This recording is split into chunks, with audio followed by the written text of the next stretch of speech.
Assalamualaikum warahmatullahi wabarakatuh. Bismillah, alhamdulillah, wassalatu ala rasulillah, la hawla wa la quwata illa billah, amma ba'dah. Pemirsa rahimakumullah, kematian adalah hal yang pasti terjadi, tidak bisa dihindari. Jadi siapapun yang hidup pasti akan mengalami kematian sesuai firman Allah dalam surat Ali Imran ayat 185. A'udzu billahi minasyaitonir rajim. Bismillahirrahmanirrahim. Kullu nafsin dha'iqatul maut, yang artinya setiap jiwa akan merasakan kematian. Jadi baik suka atau tidak, terima atau tidak, jika kematian itu datang, kita semua tidak akan bisa menghindar, tidak akan bisa lari darinya. Dan tiap kematian ada sakarat atau ada kepedihannya dalam kematian tersebut. Sesuai dengan hadis Nabi Sallallahu Alaihi Wasallam, Bismillahirrahmanirrahim. Inna lil mauti sakaratun, yang artinya sesungguhnya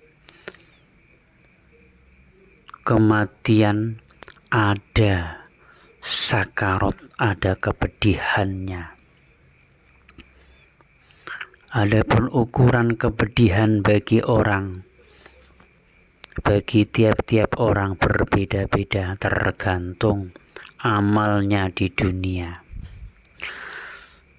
Sakaratul maut adalah proses menuju kematian, yaitu ketika ruh akan dipisahkan dari tubuhnya. Dan proses ini sungguh sangat sulit, penuh dengan ujian dan penderitaan. Juga berbeda-beda bentuk wujud malaikat tersebut dan cara mencabutnya. Ada yang dengan cara halus, ada yang dengan cara kasar, sesuai dengan amal si hamba tersebut, sesuai dalam firman Allah tersebut dalam surat An-Nazi'at ayat 1-2. A'udzu billahi minasyaitonir rajim. Bismillahirrahmanirrahim. Wan nazi'ati ghurqa wan nasyitati nashta, yang artinya demi malaikat-malaikat yang mencabut nyawa dengan kasar dan malaikat-malaikat yang mencabut nyawa dengan lemah lembut. Bagi orang yang saleh, saat ruh akan dicabut, malaikat yang datang dengan rupa yang bagus dan dengan cara yang lemah lembut, hingga ruh yang keluar dari jasadnya bagai rambut yang lembut dicabut dari tepung. Jadi sangat halus. Berbeda dengan orang kafir, malaikat yang datang dengan rupa yang menyeramkan dan dengan cara yang kasar, hingga ruh tersebut dipaksa keluar bagai besi berduri dicabut dari kain wol yang basah, dengan berkata, wahai ruh yang hina, keluarlah menuju kemurkaan Allah. Jadi proses kematian antara orang yang saleh, orang yang beriman, dengan orang yang kafir, orang yang saleh dengan orang yang fasik adalah tidak sama. Walaupun posisi sakaratul maut adalah sama-sama melalui proses yang sangat sulit, karena fase sakaratul maut adalah fase yang sangat menyakitkan dan penuh dengan kesulitan dan penderitaan.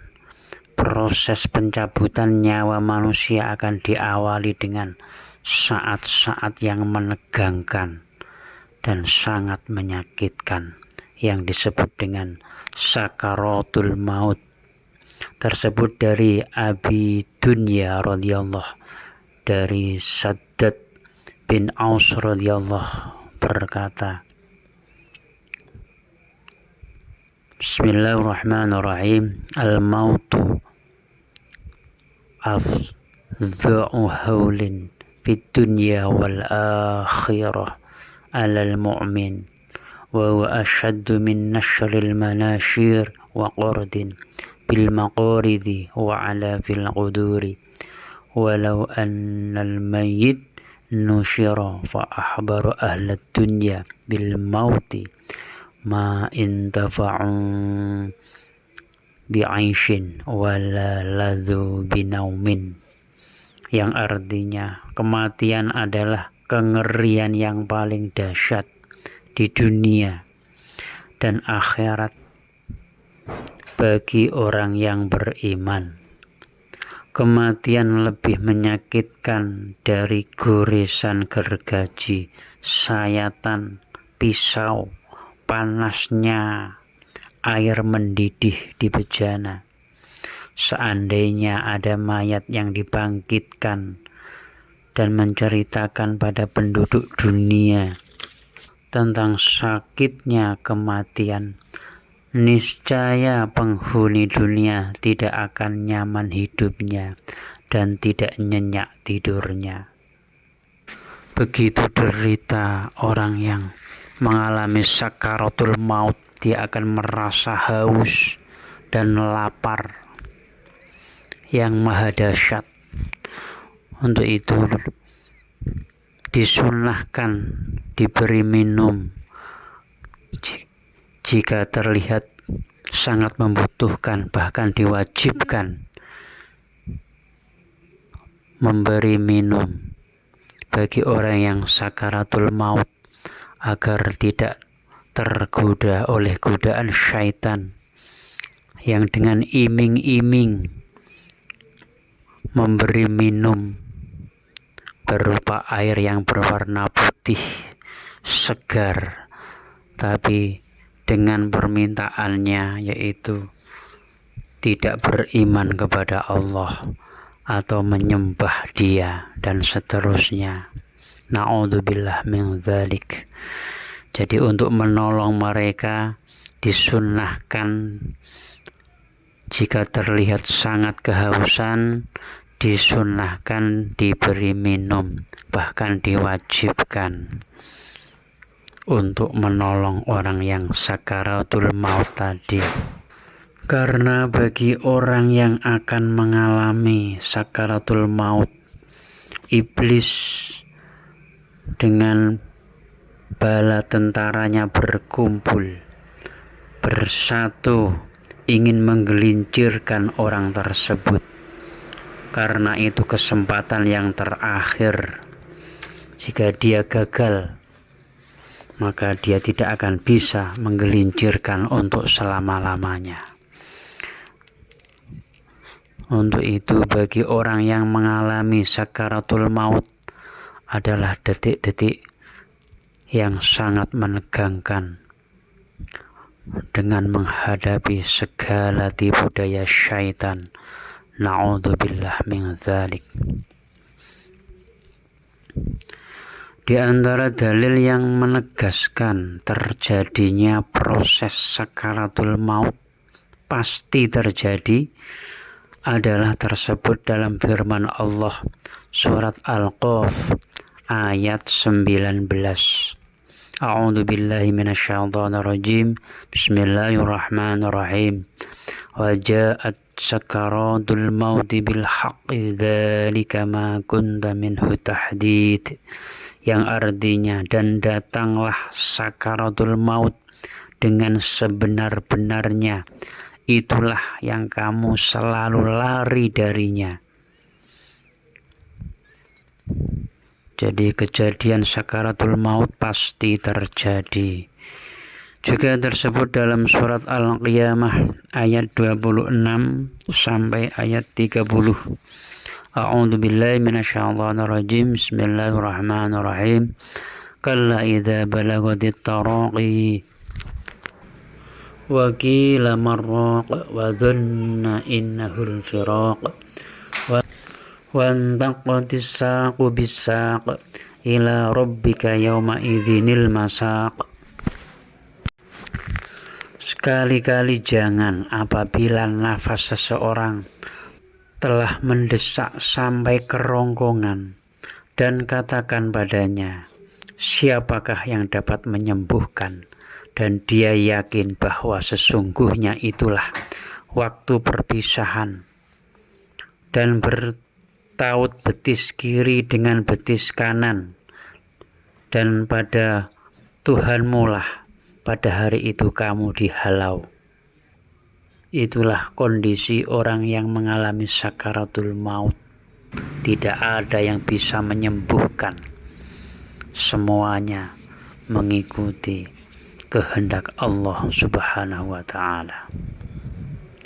Dan beratnya kondisi sakaratul maut tersebut dalam hadis Nabi dari sahabat Anas radhiyallahu an berkata, An Anasin qala lamma saqala Nabi sallallahu alaihi wasallam ja'ala yadahu syah faqulat Fatimatun alaihi salam al-yawma dhabbu abah faqala laha laysa ala abiki karbun ba'd.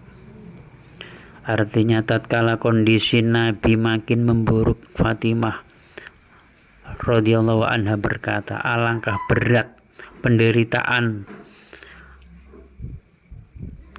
yang kau alami ayahku. Beliau menjawab, tidak ada penderitaan atas ayahmu setelah ini. Jadi Rasulullah sendiri juga merasakan beratnya sakaratul maut, apalagi kita yang orang awam. Itulah yang pasti kita semua alami bagi orang yang bernyawa akan mengalami kematian, dan kematian ada dengan sakaratul maut.